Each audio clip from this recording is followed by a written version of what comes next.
Alors bienvenue dans ce nouveau chapitre où je vous propose de découvrir comment rajouter de nouvelles colonnes au niveau de l'administration de WordPress. Donc dans notre partie gestion des biens, l'administrateur nous dit bon ce que tu as fait c'est plutôt pas mal, mais dans mon listing, moi j'aimerais bien avoir des photos pour trouver visuellement rapidement à quoi correspond quel appartement. Donc il va nous falloir rajouter ces champs-là, et on a pour cela deux hooks qui sont des filtres qui vont permettre de filtrer les colonnes. Donc au niveau de ma partie administration, donc on va aller dans la partie finalement functions.php. Hop, on va aller rajouter notre premier hook. On va le mettre après la déclaration des pages.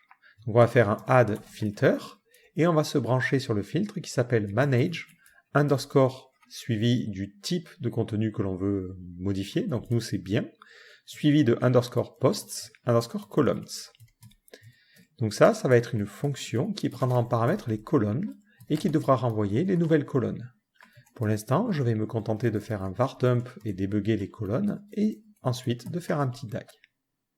Maintenant, si je réactualise la page, je vois que je n'ai absolument rien, ce qui veut dire que mon DAG fonctionne bien, par contre je ne vois pas le texte. Alors c'est sûrement parce qu'il passe en dessous de cette barre-là, donc on va regarder nous la partie contenu ici, et on retrouve bien notre debug. Donc on voit que par défaut, on a plusieurs colonnes, une première qui s'appelle CB pour checkbox, une avec title, et une avec date. Et nous, on va insérer juste avant la partie title, notre nouvelle colonne, et on doit lui passer en valeur le nom de notre colonne. Donc là, ce que l'on va faire, c'est qu'on va faire simplement un return, on va retourner CB, et on récupérera ce qui existe déjà, CB. Ensuite, on va récupérer title, et on va récupérer ce qui existe déjà, donc columns title. Et la dernière colonne, comment elle s'appelait? C'était date. Donc on fera date égale columns, et on récupère la clé date. Maintenant, l'avantage, c'est que juste avant la partie title, je vais pouvoir avoir un nouveau champ, donc on va l'appeler par exemple thumbnail ici, et je vais lui dire que ça sera miniature. Miniature. Donc on crée comme ça notre nouvelle colonne. Rien qu'en faisant ça, si je réactualise la page maintenant, je vais tomber sur une petite erreur parce que j'ai oublié plutôt une virgule, mais je vais bien avoir ma petite colonne miniature. Mais il va falloir spécifier comment remplir les données ici. Donc on va avoir besoin d'un second filtre, add underscore filter, qui va s'appeler manage underscore le nom de notre custom post type, bien, underscore posts, underscore custom, underscore column. Et encore une fois, ça prendra en paramètre une fonction.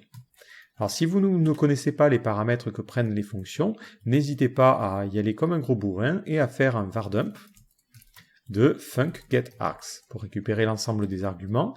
Comme ça, au moins, vous voyez ça et vous savez de quoi il en retourne. Sinon, ce que vous pouvez faire, c'est essayer d'aller dans la documentation. Alors là, c'est un petit peu compliqué parce que le hook a un nom qui dépend en fait du custom post type, mais si on cherche manage underscore post underscore custom columns, voilà ce qu'on nous dit. On nous dit, ça prend en premier paramètre le nom de la colonne et l'ID de l'article. Mais on aurait pu aussi le deviner en réactualisant la page et en regardant ce que l'on a. Donc cette fonction, il faut faire attention, elle va être appelée finalement pour toutes vos colonnes. Vous ne pouvez pas lui dire, appelle ce filtre que pour la colonne miniature. Ça veut dire que si vous avez d'autres colonnes, par exemple ici, on va créer une colonne qu'on va appeler fake, hop, et que je réactualise la page, on voit bien que notre filtre est appelé ici, mais il est aussi appelé ici. Donc si on voulait juste charger le contenu pour la colonne qui correspond à thumbnail, il faudrait mettre une condition. Donc en premier paramètre, on reçoit une chaîne de caractères qui est le nom de la colonne, et ici, on mettrait une condition en disant if column est égal à thumbnail, c'est ce que l'on attend. Dans ce cas-là, on pourrait faire un the post thumbnail. On lui passerait en premier paramètre le format, donc nous ça serait small, et en second paramètre, l'ID de l'article. Donc ça serait post ID que l'on recevrait en paramètre de cette fonction-là. Et si vous n'avez pas besoin que d'un seul paramètre, pensez à changer les options. Donc on va mettre une priorité à 10 et le nombre de paramètres, ça sera 2. Comme ça nous permettra de récupérer le second paramètre qui est l'ID de l'article. Je réactualise maintenant la page et on voit bien que pour ce bien-là, j'ai l'image. Par contre, elle est complètement énorme parce que je me suis trompé. Nous, ce que l'on veut, c'est récupérer l'image qui a été configurée dans la partie média. Ici, c'est la taille de miniature 150 par 150. Ce n'est pas small, mais c'est thumbnail. On aurait pu aussi utiliser post thumbnail, mais nous on avait défini un format qui est quand même un peu trop grand par rapport à nos besoins ici. Donc si je réactualise la page maintenant, on voit bien qu'on a la miniature avec le nom de l'appartement.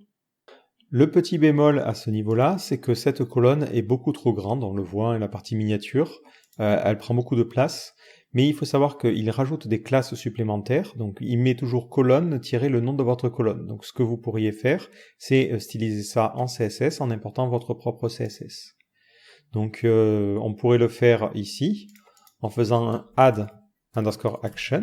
On va utiliser l'action que l'on avait vue tout à l'heure sur le NQScript. On va utiliser l'action admin NQScript. Et ça sera une fonction qu'on va directement appeler. Donc là, par contre, c'est quelque chose qui va affecter l'ensemble de l'administration et on va mettre tout un tas de CSS qui vont permettre de corriger les choses. Donc on va se permettre ici de le charger partout. Donc là, on fera un WP NQStyle. On lui passera en premier paramètre le nom. Donc nous, ça sera admin mon thème. Ensuite, le chemin, donc get template directory URI.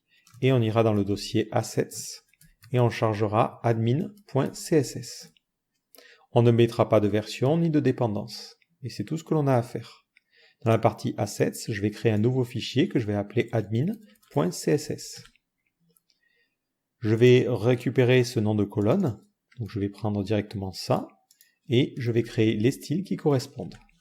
Je vais lui préciser que dans le cadre de cette colonne, on aimerait bien avoir une largeur de 150 pixels pour correspondre à la largeur de l'image.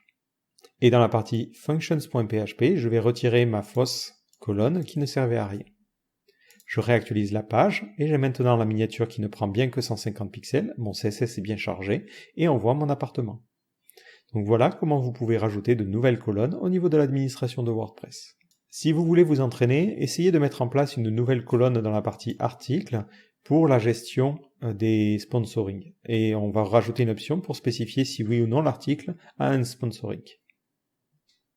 Donc pour cette fonction, on va reprendre un petit peu ce que l'on avait écrit ici pour la partie filtre. Et on va commencer par rajouter une nouvelle colonne. Donc ça peut être un petit peu risqué d'utiliser ce système-là.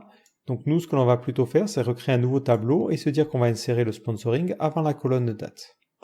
Ce hook, on va l'appeler manage post, parce que c'est le post type par défaut, post column.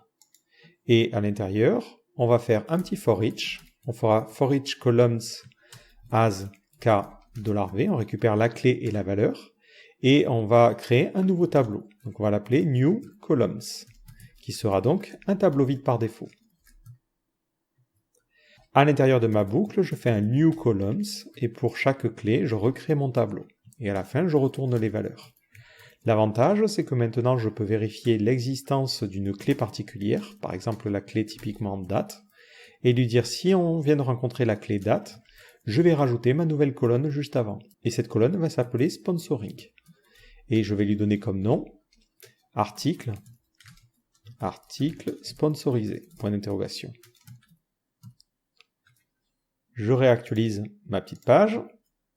Et j'ai maintenant cette petite partie article sponsorisé.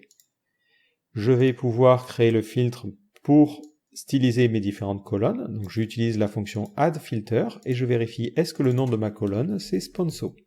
Si le nom de ma colonne est sponso, je vais pouvoir récupérer la métadonnée qui correspond. Et pour l'instant, on va faire un var dump de get post meta. Je lui passe en premier paramètre l'id de l'article, post id, et en second paramètre ma métadonnée qui était sponso. Attention, je veux récupérer qu'une seule valeur, donc je vais mettre true en troisième paramètre. Et ce filtre, je vais l'appeler post, sinon on ne verra rien. Maintenant, je vais réactualiser ma page, et je vois bien que j'ai une chaîne qui est vide pour mes différents champs, parce que ici, j'avais préfixé par mon thème pour éviter les conflits. C'était mon thème underscore sponsor. Je vais juste regarder dans la metabox. À la limite, on avait créé une constante. Je suis bête, j'aurais dû utiliser cette constante, on avait fait ça bien. Donc c'était sponsor, metabox, ::, Et si je réactualise maintenant ma page, je vois bien que j'ai une valeur ici sous forme de nombre, et là j'ai une valeur qui est nulle.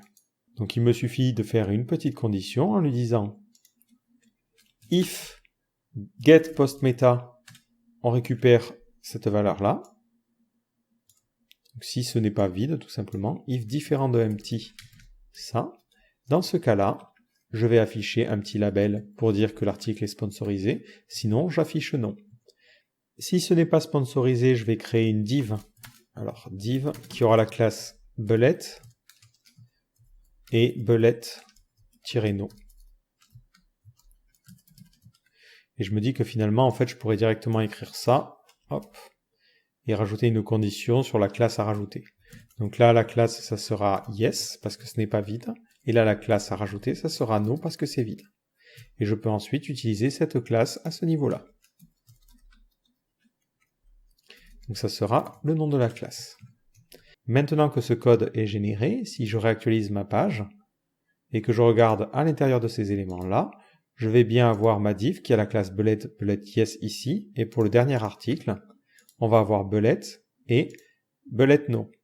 Si je ne veux styliser que cette colonne en particulier, je vais prendre cette classe-là pour préfixer mes choses et aller mettre mon CSS.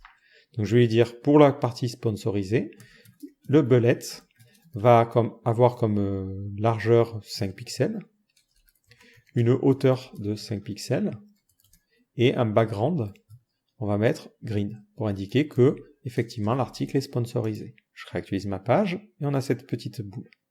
Peut-être on va mettre 10 pixels, histoire que ça soit un peu plus visible, et on mettra light green. Je m'attendais à ce que ça soit un poil plus joli cette couleur-là. Et lorsqu'on aura un bullet no, dans ce cas-là, on changera le background color et on utilisera un light red. Je sais pas si ça existe. On va tester ça. Non, red. Ouais, c'est un peu violent, mais c'est pas grave. Et on rajoutera un border radius de 10 pixels. L'idée, c'est de faire une petite puce qui permet d'indiquer si l'article est sponsorisé ou non. Bon, ça ne s'intègre pas très bien dans l'interface générale de WordPress, mais vous voyez l'idée.